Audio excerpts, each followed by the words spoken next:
మీరు జేఎం టీవీకి సబ్స్క్రైబ్ చేయండి, లైక్ చేయండి, షేర్ చేయండి.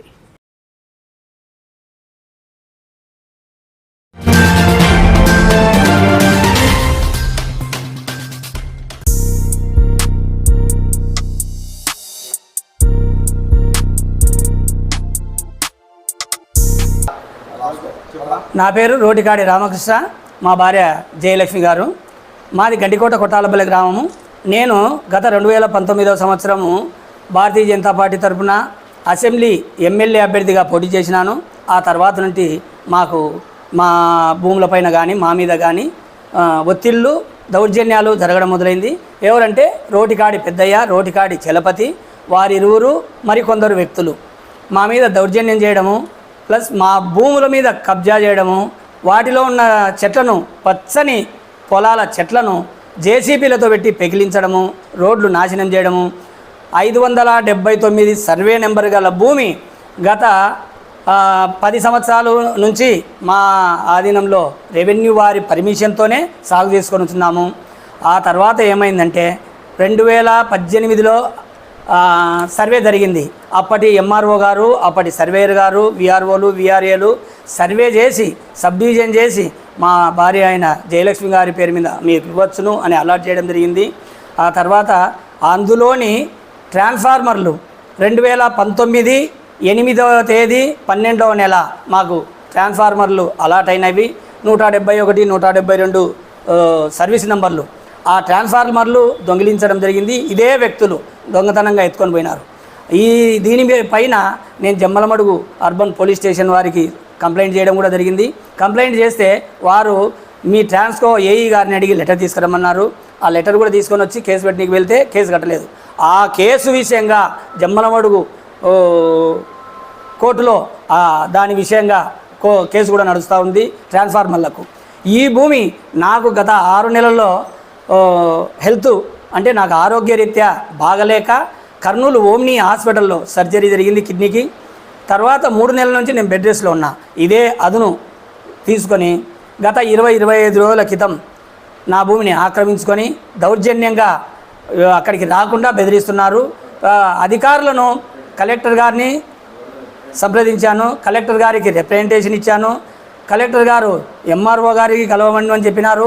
ఎస్పీ గారిని కలవమన్నారు. ఎస్పీ గారికి రిప్రజెంటేషన్ ఇచ్చాను. ఆర్డీఓ గారికి రిప్రజెంటేషన్ ఇచ్చాను. ఎంఆర్ఓ గారికి ఇచ్చాను. జమ్మలమడుగు అర్బన్ పోలీస్ స్టేషన్ దగ్గరికి కూడా వెళ్ళి అక్కడ కలిశాను. ప్రతి అధికారిని, ప్రతి ఆఫీసర్ను కలుస్తున్నా.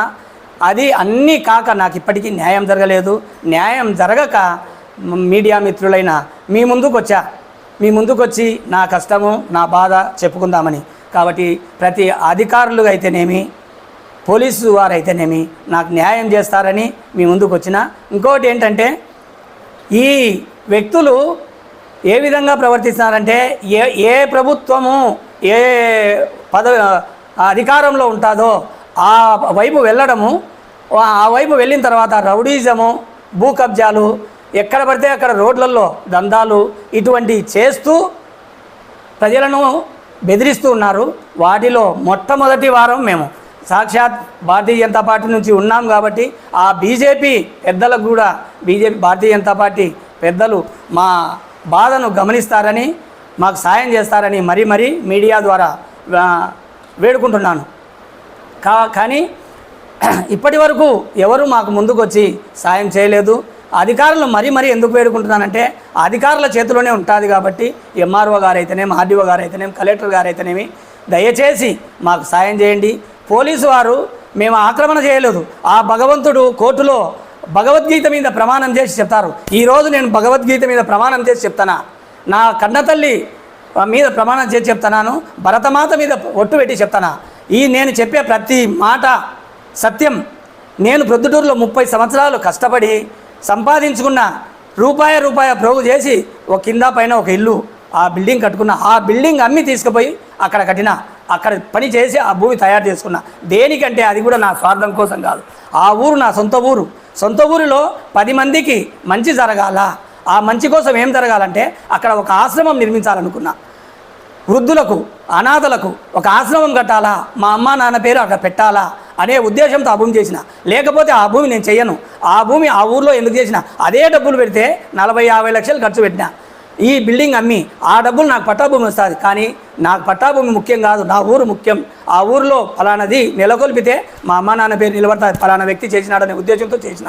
కానీ ఈరోజు నేను వీళ్ళ దౌర్జన్యము, వీళ్ళ రౌడీజం వలన ఏ వైపు అధికారం ఉంటే ఆ వైపు పోవడము, ఈ విధంగా బెదిరిస్తున్నారు. కాబట్టి వారి వల్ల నేనేమైంది, ఆస్తులు కోల్పోయినా, ఇబ్బందులు పడ్డా, కానీ నాకు న్యాయం జరగడం లేదు.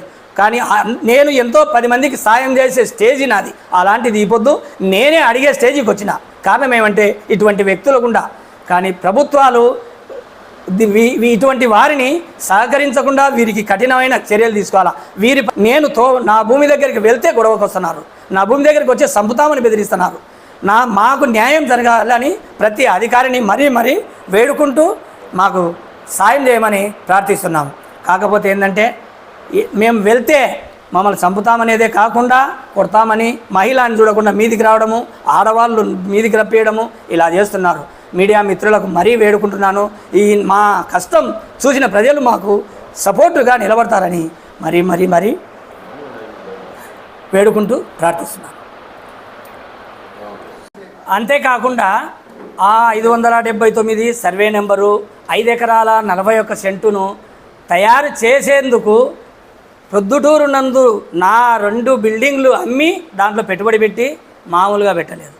చుట్టూ ప్రహరీ రాళ్లతో ప్రహరీ వేసి దానికి మళ్ళీ ఐరన్ ఫెన్సింగ్ వేసిన, జాలి ఐరన్ ఫెన్సింగు.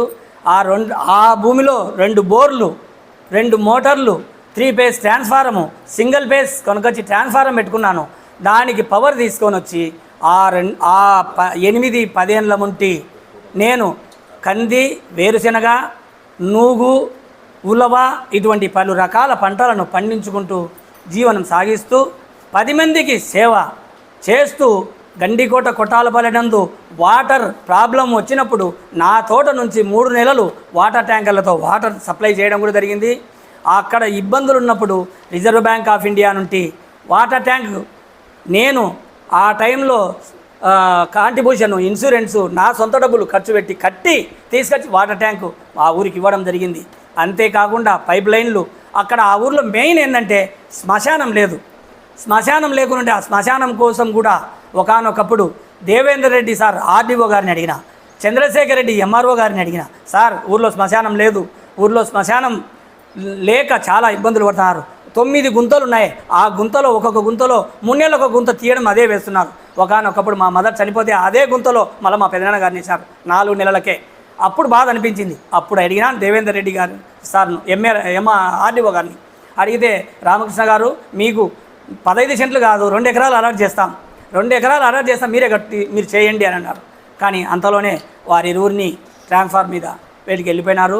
నాకు భూమి ఇన్స్పెక్షన్ అన్నీ జరిగినాయి. కానీ మనకు అవి ఆడ వేసిన గొంగడి అంటే అలాగే ఉన్నాయి. స్కూల్కు వెళ్ళనీకి దారి రస్తా లేదు. ఆ రోజు స్కూల్కు వెళ్ళనీకి కూడా రస్తా లేదు, లేక యాడ అక్కడే ఉన్నాయి. ఈ పెద్దయ్య అనే వ్యక్తి, చలపతి అనే వ్యక్తులు గవర్నమెంట్ ల్యాండు కనీసం ఈ రోజుకు 20 ఎకరాలు ఆక్రమించుకున్నారు. కానీ సాలలేదు వాళ్ళకు. కానీ మాలాంటి కష్టం చేసి ఉన్న ఇది భూములు ఇంకా కావాలా. పట్టా భూములు ఇంచుమించు 10-15 ఎకరాలు ఉన్నది. గవర్నమెంట్ ల్యాండ్ 20 ఎకరాలు ఆక్రమించుకున్నాడు. అది దొంగ పైర్లు, పాస్బుక్లు. రోటిగాడి పెద్దయ్య, రోటిగాడి శ్రీదేవి అనే పేరుతో ఒక పాస్బుక్, మూలింటిది పెద్దయ్య, మూలింటి శ్రీదేవి అని ఒక పాస్బుక్. ఈ విధంగా దొంగ పాస్బుక్లన్నీ పుట్టించుకొని గవర్నమెంట్ వారిని మోసం చేస్తూ, రౌడీజం చేస్తూ, మాలాంటి అమాయకులను, మాలాంటి నిర్భాగ్యులను బెదిరిస్తూ రౌడీజం చేసి ఆ భూములను కబ్జా చేస్తున్నారు. కాబట్టి వారిపైన ఇప్పటికీ గండికోట నందు కానీ యాడ చూస్తే ఆడ తాగి గొడవలు, అల్లర్లు ఈ విధంగా చేస్తున్నారు. వారిపైన కేసులు కూడా 6-7 కేసులు ఉన్నాయి. ఆ కేసులను కూడా పరిశీలించి పోలీసు వారు వారిపై తగిన చర్య తీసుకుంటారని మరీ మనవి చేసుకుంటూ, పోలీసు వారిని అయితేనేం, రెవెన్యూ వారిని అయితేనేం మాకు సహకరించమని మరీ వేడుకుంటున్నాను. ఇంతటితో మీ అందరికీ పాదాభివందనం.